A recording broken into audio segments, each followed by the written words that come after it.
കോഴിക്കോട് ബീച്ചിന് സമീപം വൻകിട real estate ഗ്രൂപ്പിന്റെ അനധികൃത ഫ്ളാറ്റ് നിർമ്മാണം. ബഹുനില പാർപ്പിട സമുച്ചയമാണ് വ്യാവസായിക ഭൂമിയിൽ നിർമ്മിക്കുന്നത്. താൽക്കാലിക നിർമ്മിതിക്കായി അനുമതി നേടിയിടത്ത് 3 നില കെട്ടിടം നിർമ്മിച്ചു. കെട്ടിട നിർമ്മാണത്തിന് അനുമതി നൽകിയ ഉദ്യോഗസ്ഥർക്കെതിരെ നടപടി ആവശ്യപ്പെട്ട് തദ്ദേശ ഭരണ വകുപ്പ് അണ്ടർ സെക്രട്ടറി ഉത്തരവിറക്കി. അനീഷ് കുമാറാണ് വിവരങ്ങളുമായി ചേർന്നത്. അനീഷ്, ആദ്യം അറിയേണ്ടത് ആരാണ് ഇതിന് അനുമതി നൽകിയതെന്നാണ്. ഒപ്പം ഇതിന്റെ വിശദാംശങ്ങൾ എന്തൊക്കെയാണ്?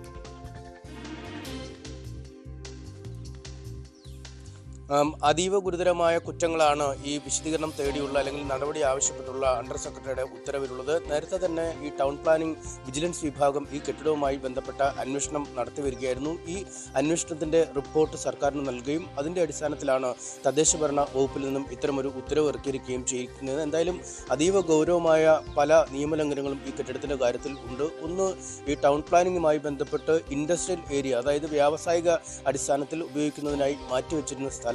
ആ സ്ഥലത്താണ് ഇപ്പോൾ വാണിജ്യ അടിസ്ഥാനത്തിലുള്ള കെട്ടിട നിർമ്മാണം നടക്കുന്നത്. ബഹുനില ഫ്ളാറ്റിന്റെ നിർമ്മാണമാണ് ഇപ്പോൾ പുരോഗമിക്കുന്നത്. അതൊരു കൃത്യമായ നിയമവിരുദ്ധ പ്രവൃത്തിയാണെന്ന് നേരത്തെ തന്നെ ടൗൺ പ്ലാനിംഗ് വിജിലൻസ് വിഭാഗം നടത്തിയ അന്വേഷണത്തിൽ കണ്ടെത്തിയിരുന്നു. ഒപ്പം ഈ കെട്ടിട സമുച്ചയത്തിന് തൊട്ടു മുമ്പിലായി വശത്തോട്, അതായത് റോഡിനോട് ചേർന്ന് തന്നെ ഒരു 3 നില കെട്ടിടമുണ്ട്. സ്ഥിരം സ്വഭാവത്തിലുള്ള ഒരു കെട്ടിടം നിർമ്മിച്ചിട്ടുണ്ട്. ആ കെട്ടിടം നിർമ്മിച്ചതും നിയമവിരുദ്ധമാണ് എന്നാണ് ഉത്തരവിൽ പറയുന്നത്. പ്രത്യേകിച്ചും ഒരു താൽക്കാലിക സ്വഭാവമുള്ള, അതായത് നിർമ്മാണ പ്രവർത്തനങ്ങൾക്കായുള്ള ഓഫീസ് എന്ന രീതിയിലായിരുന്നു അനുമതി തേടിയിരുന്നത്. പക്ഷേ ആ അനുമതിക്ക് ശേഷം പിന്നീട് ഒരു ഡെമോൺസ്ട്രേഷൻ ബിൽഡിംഗ് എന്ന രീതിയിലേക്ക് ഇത് മാറ്റുകയായിരുന്നു. കാരണം ഈ നിർമ്മാണം പുരോഗമിക്കുന്ന ബഹുനില ഫ്ളാറ്റ് സമുച്ചയത്തിലുള്ള ഫ്ളാറ്റുകൾക്ക് സമാനമായ സൗകര്യങ്ങളുള്ള ഒരു ഡെമോൺസ്ട്രേഷൻ കെട്ടിടമാണ്. ആ സൗകര്യങ്ങളെല്ലാം ഉണ്ട്. അതായത് ഈ ഫ്ളാറ്റ് വാങ്ങാനായി ആഗ്രഹിക്കുന്നവർ ഇവിടെ വന്നു കഴിഞ്ഞാൽ ഈ ഡെമോൺസ്ട്രേഷൻ ഫ്ളാറ്റ് കണ്ടാൽ എന്തൊക്കെ സൗകര്യങ്ങൾ ആ ഫ്ളാറ്റിൽ ഏർപ്പെടുത്തിയിട്ടുണ്ടെന്ന് മനസ്സിലാക്കാം. അതൊരു സ്ഥിര നിർമ്മിതി എന്ന രീതിയിൽ തന്നെയാണ് നിർമ്മിച്ചിരിക്കുന്നത്. അതുകൊണ്ട് അതും കൃത്യമായ ചട്ടങ്ങളുടെ ലംഘനമാണ് എന്ന്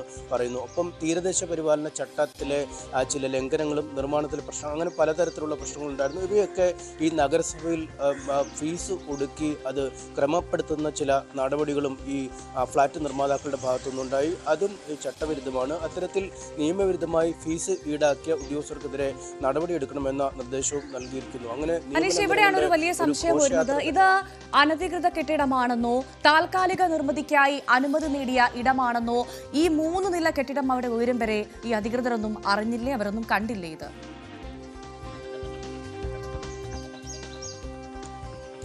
നമ്മളിതുമായി ബന്ധപ്പെട്ട് അനുമതി നൽകിയ കാലത്തെ ഉദ്യോഗസ്ഥരോടും നഗരസഭ ആളുകളോടുമൊക്കെ ബന്ധപ്പെട്ടിരുന്നു. അവർ പറയുന്നത് ഈ നിയമലംഘനം ബോധ്യപ്പെട്ട സമയത്ത് തന്നെ ഇതുമായി ബന്ധപ്പെട്ട നോട്ടീസുകൾ അല്ലെങ്കിൽ സ്റ്റോപ്പ് മെമ്മോ അടക്കമൊക്കെ ഈ കെട്ടിട ഉടമയ്ക്ക് നൽകിയിരുന്നതാണ്. പക്ഷേ ആ കെട്ടിട ഉടമ ചില കോടതി ഉത്തരവുകളുടെ പിൻബലത്തിൽ നിർമ്മാണം മുന്നോട്ട് കൊണ്ടുപോകുന്ന ഒരു സാഹചര്യം ഉണ്ടാവുകയാണ് ചെയ്തത്. പലവട്ടം ഇത് ചൂണ്ടിക്കാട്ടി നോട്ടീസ് നൽകിയിരുന്നു എന്ന് അവർ വ്യക്തമാക്കുന്നു. പക്ഷേ നമുക്കിവിടെ മനസ്സിലാക്കാൻ കഴിയുന്നത് ഈ താൽക്കാലിക കോടതി നടപടികൾ ഒരുപക്ഷെ പലപ്പോഴും ഇത്തരം നിർമ്മാണങ്ങൾ നടത്തുമ്പോൾ അനുകൂലമായി വരും. പക്ഷേ അതിനെതിരെ കോടതിയിൽ പോവുകയും കാര്യങ്ങൾ ബോധിപ്പിക്കുകയും ചെയ്യേണ്ടത് നഗരസഭയുടെ അല്ലെങ്കിൽ കോർപ്പറേഷന്റെ ഉത്തരവാദിത്തമാണ്. കാരണം നഗരസഭാ പരിധിയിൽ ഒരിടത്ത് ഒറ്റ ദിവസം കൊണ്ടൊക്കെ ഒരു കെട്ടിടമൊന്നും ഉയർന്നു വരുന്ന സാഹചര്യമല്ല. ഒപ്പം ആർക്കും ഏതു തരത്തിലുള്ള നിർമ്മാണ പ്രവർത്തനങ്ങളും നടത്താമെന്ന രീതിയിലേക്ക് കോഴിക്കോട്ട് ബീച്ചിന് സമീപമുള്ള ഏറെ കണ്ണായ ഒരു സ്ഥലമൊക്കെ മാറുക എന്നത് വലിയ അത്ഭുതകരമായ കാര്യമാണ്. കാരണം കോർപ്പറേഷനിൽ നിന്നും ഏതാനും മീറ്ററുകൾ, 1-1.5 കിലോമീറ്റർ മാത്രം അകലെയാണ് ഈ വരയ്ക്കൽ ബീച്ചും ഈ നിർമ്മാണ പ്രവർത്തനങ്ങൾ നടക്കുന്ന സ്ഥലവും. അതുകൊണ്ട് കേവലം നോട്ടീസ് കൊടുക്കുക അല്ലെങ്കിൽ കോടതി വിധി അനുകൂലമാവുമ്പോൾ അതിനെ എതിർക്കാതിരിക്കുക എന്നത് തന്നെയാണ് ഇത്തരത്തിലെ അനധികൃത നിർമ്മാണം നടത്തുന്ന ആളുകൾക്ക് ഊർജ്ജമായി മാറുന്നത്. അതാണ് അനീഷ്, അവിടെ ഉയർന്ന പ്രധാനപ്പെട്ട സംശയം അത് തന്നെയാണ്. അപ്പോൾ ആർക്കും എന്തുമാവാം എന്നുള്ള സ്ഥിതിയാണോ? കോഴിക്കോട് കോർപ്പറേഷൻ കണ്ണടച്ചു ഇതിനെതിരെ എന്ന് പറഞ്ഞാൽ അതിൽ തെറ്റുണ്ടാകുമോ? കാരണം ഒരു 3 നില കെട്ടിടം അനീഷ് പറഞ്ഞതുപോലെ ഒറ്റ ദിവസം കൊണ്ട് കെട്ടി ഉയരുന്നതല്ല. അപ്പോൾ അവിടെ കോർപ്പറേഷന്റെ അനുമതി അല്ലെങ്കിൽ മൗന സമ്മതം ഉണ്ടായിരുന്നു എന്ന് വേണമോ ഈ സാഹചര്യത്തിൽ വിലയിരുത്താൻ? തീർച്ചയായും കോർപ്പറേഷൻ്റെയും ഉദ്യോഗസ്ഥരുടെയും ഒക്കെ ഒരു മൗനാനുഭവത്തോടു കൂടിയാണ് ഈ ബഹുനില കെട്ടിടം ഉയർന്നു വന്നേക്കുന്നതെന്ന് തന്നെ നമുക്ക് നിസ്സംശയം പറയേണ്ടി വരും. കാരണം ഈ എല്ലാ നഗരങ്ങളിലും, കോഴിക്കോട് മാത്രമല്ല സംസ്ഥാനത്തെ മിക്ക ഇടങ്ങളിലും ഇത്തരത്തിലാണ് പലപ്പോഴും നിർമ്മാണങ്ങൾ നടക്കുക. കാരണം കൃത്യമായ അനുമതി സർക്കാരിൽ നിന്നും അല്ലെങ്കിൽ തദ്ദേശ ഭരണ സ്ഥാപനങ്ങളിൽ നിന്നും ലഭിക്കാതെ നിർമ്മാണ പ്രവർത്തനങ്ങൾ ആരംഭിക്കുക, ഏതെങ്കിലും പറ്റുന്ന രീതിയിലൊക്കെ നിർമ്മാണം പൂർത്തിയാക്കുക. പിന്നീട് പലപ്പോഴും ഈ തദ്ദേശ വകുപ്പ് തന്നെ പ്രഖ്യാപിക്കാറുള്ള ഒരു പൊതുമാപ്പ് എന്ന രീതിയിൽ പോലെയൊക്കെയുള്ള ഫൈൻ ഈടാക്കി, അതായത് വലിയ തുക പിഴയായി ഈടാക്കിയ ശേഷം ഈ നിർമ്മാണ പ്രവർത്തനങ്ങൾ ക്രമപ്പെടുത്തുന്ന ഒരു സൗകര്യം പലപ്പോഴും ചെയ്തു കൊടുക്കുന്നുണ്ട്. ഈ സൗകര്യം തന്നെയാണ് ഇവിടെയും ഉപയോഗിക്കുക, അല്ലെങ്കിൽ പലയിടങ്ങളിലും ഉപയോഗിക്കുക. യാതൊരു അനുമതികൾ വാങ്ങാതെ നിർമ്മാണ പ്രവർത്തനങ്ങൾ നടത്തിയാലും പിന്നീട് പിഴ അടച്ചത് ക്രമീകരിക്കാം എന്നൊരു ആശ്വാസമാണ് പലപ്പോഴും ഇവർക്കൊക്കെ ഉള്ളത്. അത്തരത്തിൽ ഒരു തവണ ഇവരിൽ നിന്ന് പിഴ ഈടാക്കിയെന്നും നമുക്ക് മനസ്സിലാക്കാൻ സാധിക്കുന്നു. അങ്ങനെ പിഴ ഈടാക്കാൻ പോലും കഴിയാത്ത ഭൂമിയും നിർമ്മാണ പ്രവർത്തനങ്ങളുമാണ് ഇത് എന്നാണ് ടൗൺ പ്ലാനർ വിജിലൻസ് കണ്ടെത്തുകയും അത് സർക്കാരിലേക്ക് റിപ്പോർട്ടായി പോവുകയും ചെയ്തത്. ആ കാര്യവും ഈ അണ്ടർ സെക്രട്ടറിയുടെ ഉത്തരവിലുണ്ട്. അതായത് ഇത്തരത്തിൽ നിയമവിരുദ്ധമായി കുടിശ്ശിക ഈടാക്കിയവർക്കെതിരെയും അത്തരം ഉദ്യോഗസ്ഥർക്കെതിരെയും നടപടിയെടുക്കണമെന്ന ആവശ്യം മുന്നോട്ട് വെച്ചിട്ടുണ്ട്. നമുക്കറിയാം, സാധാരണക്കാരായ ആളുകൾ ഒരു വീട് നിർമ്മിക്കാൻ പോവുക അല്ലെങ്കിൽ ഒരു കടമുറി നിർമ്മിക്കാനൊക്കെ പോയാൽ ഈ തീരദേശ പരിപാലന ചട്ടമൊക്കെ അടക്കം ഒരുപാട് നൂലാമാലങ്ങൾ താണ്ടി വേണം ഈ ബീച്ചിനോട് ചേർന്ന അല്ലെങ്കിൽ കടലിൻ്റെ സമീപത്തോട് ചേർന്ന ഇടങ്ങളിൽ നിർമ്മാണ പ്രവർത്തനങ്ങൾ നടത്താൻ.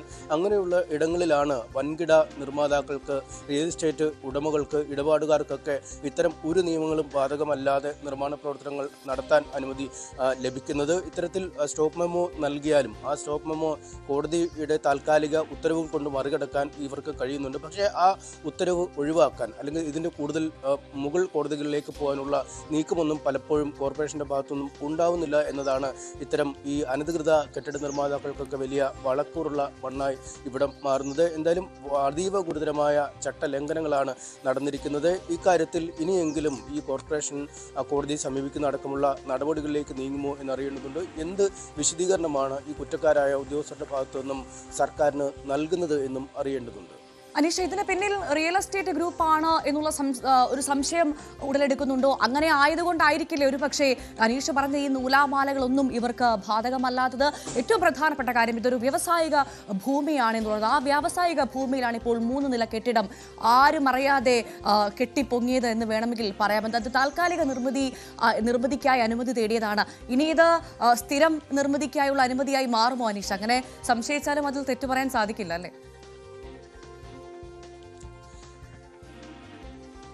തീർച്ചയായും ഇല്ല. വലിയ വമ്പൻ ഗ്രൂപ്പുകൾ തന്നെയാണ് ഇതിൻ്റെ പിന്നിലുള്ള. പ്രസ്റ്റീജ് ഗ്രൂപ്പിൻ്റെ ഫ്ലാറ്റാണ്. അവർക്ക് സംസ്ഥാനത്തിൻ്റെ വിവിധ ഇടങ്ങളിലായി ഒരുപാട് വൻകിട പ്രോജക്റ്റുകളുള്ള ആളുകളാണ്. ബംഗളൂരു നഗരത്തിലും മറ്റുമൊക്കെ ഒരുപാട് പ്രശസ്തരായ ബിൽഡർമാരാണ്. അതുകൊണ്ട് അവർ സാധാരണ ഗതിയിൽ ഇത്തരം നിർമ്മാണ പ്രവർത്തനങ്ങളൊക്കെ നടത്തുമ്പോൾ അതിൻ്റെ അനുമതിയും മറ്റ് ചട്ടങ്ങളുമൊക്കെ നോക്കി വേണം നടത്താൻ. പക്ഷേ ഇവിടെ അതൊന്നും പാലിക്കപ്പെട്ടിട്ടില്ല, അല്ലെങ്കിൽ അതീവ ഗുരുതരമായ നിയമലംഘനങ്ങൾ ഉള്ള ഒരു സ്ഥലത്ത് ആണ് ഇത് നടത്തുന്നത്. ഒപ്പം ഈ ഭൂമിയുമായി ബന്ധപ്പെട്ടൊക്കെയുള്ള പല പ്രശ്നങ്ങളുണ്ട് എന്ന് നമ്മൾ മനസ്സിലാക്കാൻ കഴിയുന്നു. കാരണം പ്രബലമായ ഒരു രാഷ്ട്രീയ പാർട്ടിയുടെ ബന്ധുവിൻ്റെതാണ് ഈ ഭൂമി. അതുകൊണ്ട് ഈ കോർപ്പറേഷനിൽ പരിശോധിച്ചാലും ഈ ഭരണപക്ഷമോ പ്രതിപക്ഷമോ ഒന്നും കണ്ണടച്ച് ഈ ഭൂമിയുമായി ബന്ധപ്പെട്ട ഇടപാടുകളെ എതിർക്കാത്ത ഒരു സാഹചര്യമുണ്ട്. അതുകൊണ്ട് രാഷ്ട്രീയ ബന്ധം ഒക്കെ ഏതെങ്കിലും കേസുകളിൽ വന്നാൽ പിന്നീട് അവിടേക്ക് കക്ഷി രാഷ്ട്രീയ ഭേദമന്യേ എതിർപ്പുകൾ ഉയരാത്ത ഒരു കാലം കൂടിയാണ്. അതുകൊണ്ട് അത്തരം ചില ഇടപാടുകൾ കൂടി ഇതിന് പിന്നിലുണ്ട്. അതുകൊണ്ടാണ് ഒരു മൗനാനുവാദം പ്രതിപക്ഷത്തിൻ്റെയും ഭരണപക്ഷത്തിൻ്റെയും ഒക്കെ ഭാഗത്തു നിന്നും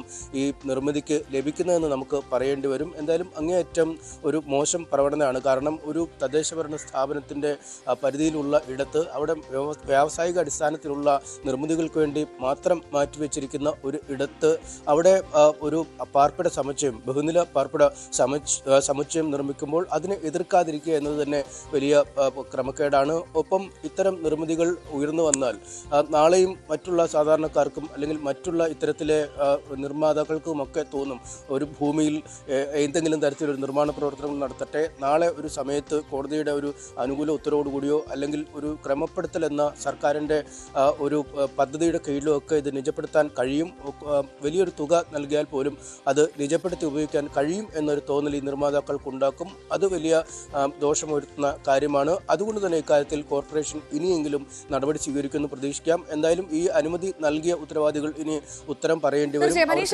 ഇതിന് പിന്നിൽ വൻകിട റിയൽ എസ്റ്റേറ്റ് ഗ്രൂപ്പ് ഉണ്ട് എന്നുള്ള കാര്യത്തിൽ സംശയമില്ല. അതുമാത്രമല്ല വലിയ ഉന്നത രാഷ്ട്രീയ ബന്ധമുണ്ട് എന്നുള്ള കാര്യത്തിൽ സംശയമില്ല. അതുകൊണ്ടൊക്കെ തന്നെയാണ് നൂലാമാലകളില്ലാതെ ഫയലിൽ കുടുങ്ങാതെ വളരെ കൃത്യമായി 3 നില കെട്ടിടം ആ അനധികൃത ഭൂമിയിൽ, വ്യാവസായിക ഭൂമിയിൽ ഉണ്ടായത് എന്നുള്ള കാര്യത്തിൽ സംശയമില്ല. അനീഷ, നമ്മൾ കോർപ്പറേഷനെ ബന്ധപ്പെട്ടിരുന്നു. എന്താണ് അവർ പറയുന്നത്? ഇത്ര നാളും ഇങ്ങനെയൊരു സംഭവം അവർ അറിഞ്ഞില്ല എന്നാണോ?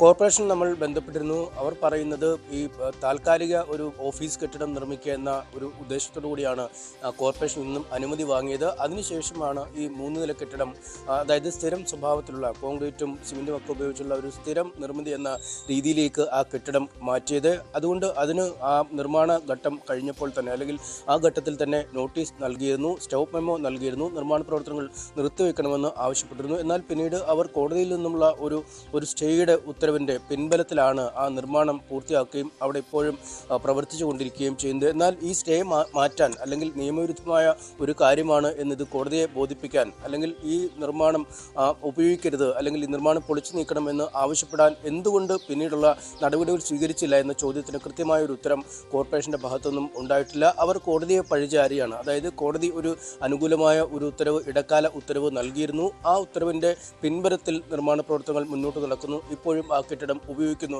എന്ന വിശദീകരണമാണ് നൽകുന്നത്. മറുവശത്ത് എന്തുകൊണ്ട് ഈ നിർമ്മിതി ഒഴിപ്പിക്കാനുള്ള തുടർ നിയമ നടപടികളിലേക്ക് നീങ്ങിയില്ല എന്ന ചോദ്യത്തിന് കൃത്യമായൊരു ഉത്തരം അവരുടെ ഭാഗത്തുനിന്നും ഇല്ല. എല്ലാ കക്ഷികളും ഇക്കാര്യത്തിൽ കൃത്യമായൊരു മൗനം പാലിക്കുന്നു എന്ന് തന്നെ പറയേണ്ടി വരും.